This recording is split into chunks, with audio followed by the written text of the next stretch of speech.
Good morning from a really bleak, really early morning. It's about 7 a.m. here and we're in the woodlands. I'm out with Bixie and Louis. You can see them over the background there somewhere. I'll show you them in a minute. And if you've never been here before, my name's Paul and this is Walking Tall with Paul and his dogs, where I go out on dog walks, chat to the camera about certain things, mostly dogs, also my faith as well, and other things. And I've decided to set myself a 30-day challenge. Now, I watched Tamara on YouTube. She's a lady who does reviews of cameras and stuff like that, and she's sort of telling people to try and post every day for 30 days, which is going to be tricky. So I probably won't do a lot of editing. I'll probably just upload it as it is. And I'm going to do it. So today is day one. So today is the 14th of October 2025, and here we go. And I'm just going to walk and talk and post every day for 30 days and see how we get on. And yeah, I'll show you the dogs as well, of course, and share what's on my mind for the day. So I'm thinking I'll probably give you one dog fact and one God fact, seeing they're like a mirror of each other, dog and God. And they're both my passions without a doubt. So I'm going to give you the first thing that I've read today, and I'm looking at the Bible online. It's a Bible that you can download, and there's they do a verse of the day. So today's scripture is, let me just read it, Romans 1:17. In the book of Romans, it's chapter 1 verse 17, and it says, "For the gospel, the righteousness of God is revealed, a righteousness that is by faith from first to last, just as it is written, the righteousness will live by faith." Now, I've heard some people say about, living as a Christian and stuff like that, oh, it's all about righteousness, it's self-righteous and all that sort of thing. But there's a real different meaning to the Bible version of righteousness and the worldly version of righteousness. And yeah, I'm going to tell you about what I perceive to be the Bible version and how Christians live. So in simple terms, the righteousness shall live by faith. If I can say that word, the righteousness, that's it.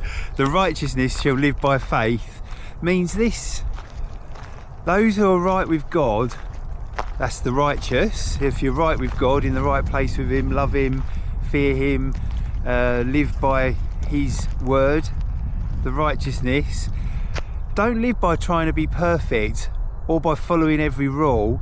They live by trusting in God and believing in him, so believing in Jesus. It's about faith and not performance.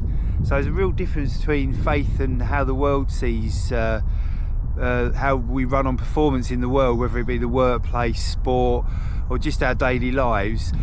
We live by faith, which is very different. So it's just about letting God lead the way and trusting in his word and letting it teach us how to live the right sort of life. The right sort of life is righteousness. It's as simple as that, really. And you're made right with God because you believe in him and trust his promises, not because of your own works. So in short, we live by trusting God, not trying to earn his approval. So that's kind of what righteousness means to Christians, and so we don't live by self-righteousness. It's not about bigging ourselves up, it's actually giving everything over to God. And yeah, that was today's verse of the day, and I think I'm going to share each one from every day and just find my perspective on it and go from there. Anyway, let me show you the dogs. There's Bixie. There's little Bixie. There she is. Now, Bixie's my little Springer Spaniel. You've probably seen her in other videos if you watch the channel. And she's been with me a year now. We rescued her a year ago already. And she's absolutely brilliant. I've got another Springer Spaniel, Bumble, at home. But he doesn't come out on all the big walks now because he's got a bit of arthritis in his knee. So we have to watch and manage his walks a little bit more carefully. I just wanted to show you, look at this. It's autumn now and look at these colours. I don't know if they'll pop out on camera, but look at that. This field was sown in the summer for all the wildlife, for the birds to feed on. So there's all these plants here are bird feeding plants. And then there were sunflowers for the sunflower seeds. Look at the colours, it's just stunning. And it's quite a dull day today, so you imagine when the sun shines on this. Absolutely gorgeous. Louis, no, no. Louis started to roll on something. Bixie, don't you do it. Don't you do it. The trouble with coming out really early in the morning is that you find fox's poo. It's disgusting. Come on, away, let's go. It's got the worst smell you can imagine. And Louis over there, the Irish setter, is obsessed with rolling in it. So he puts it on like it's a cologne. And he can't resist it. He absolutely loves it.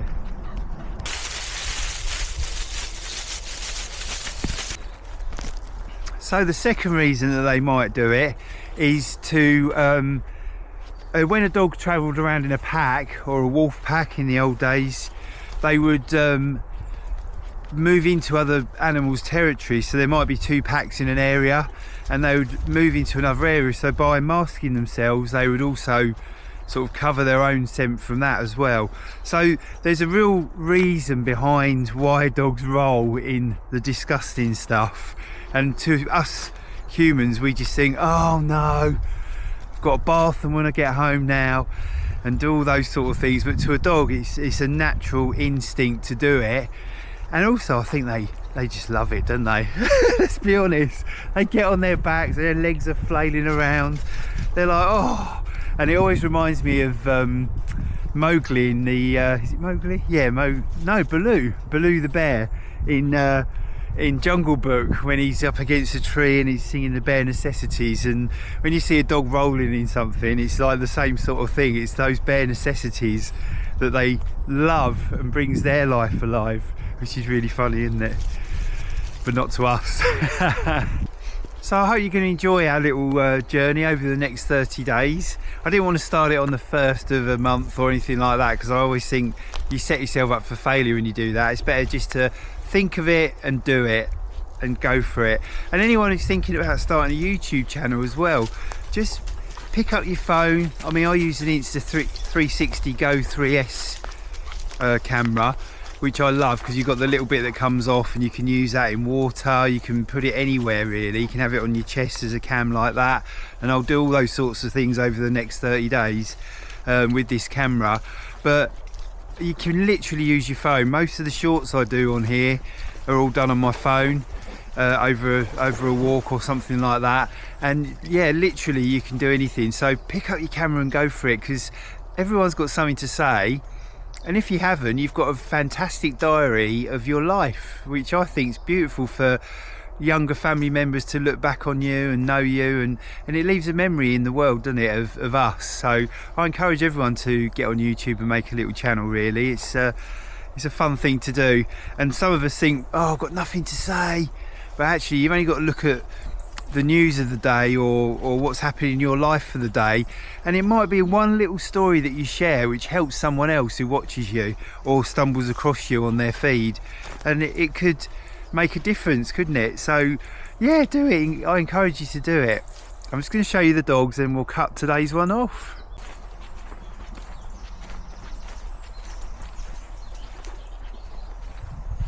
You can hear Louis in the water.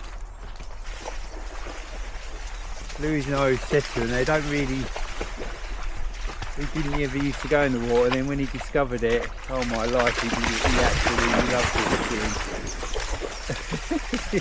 it.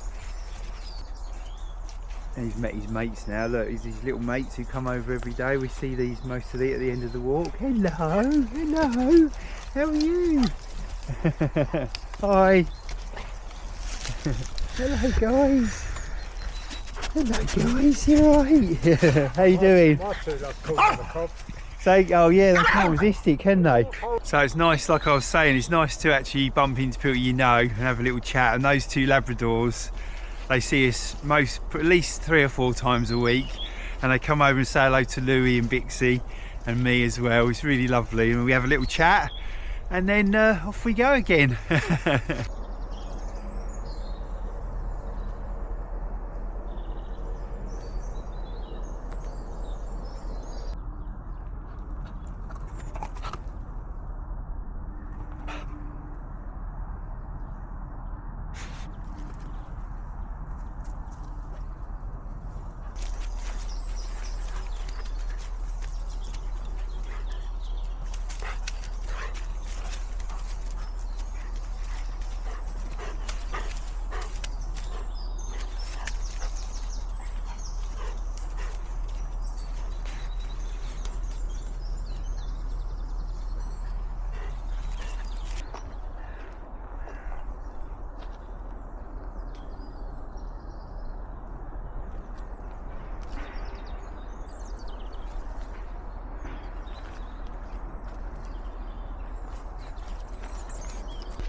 So I hope you've enjoyed day one of our new little challenge we're going to do over the next 30 days.